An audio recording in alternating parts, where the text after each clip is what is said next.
دعوت اسلامی کے شعبہ رابطہ برائے شخصیات کے اسلامی بھائیوں نے ڈپٹی کمشنر حیدرآباد زین العابدین میمن سے ان کے آفس میں ملاقات کی۔ وفد نے دعوت اسلامی کے شعبہ جات کے تحت سندھ کے مختلف شہروں میں ہونے والے دینی و فلاحی کاموں سے آگاہ کیا اور انہیں مدنی مرکز فیضان مدینہ حیدرآباد وزٹ کی دعوت بھی پیش کی، جس میں انہوں نے آمادگی کا اظہار کیا اور دعوت اسلامی کی کاوشوں کو سراہتے ہوئے اپنے ہر ممکن تعاون کی یقین دہانی کرائی۔ اس موقع پر ڈپٹی کمشنر حیدرآباد زین العابدین میمن نے مدنی خبروں سے گفتگو کرتے ہوئے FGRF کی خدمات کو سراہا۔ دعوت اسلامی کے وفد سے ملاقات ہوئی ہے، اطاری صاحب ان کے بھی جو دوست ساتھ تھے یہاں پہ ان سے مل کے بڑی خوشی ہوئی ہے۔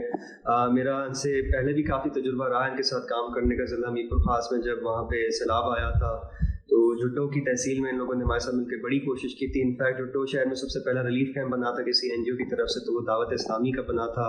ان لوگوں نے نہ صرف وہاں پہ مسلسل 3 مہینے کھانا دیا، پانی دیا، بلکہ جب ریلیف ایکٹیویٹیز اپنے اختتام پہ تھی تو لوگوں کے گھر بنوائے، مدرسے بنوائے، اسکول بنوائے۔ ان لوگوں کی بڑی خدمت ہے۔ دعوت اسلامی کے وفد نے ملاقات کے اختتام پر ڈپٹی کمشنر حیدرآباد کو قرآن پاک کا ترجمہ و تفسیر تحفے میں پیش کی۔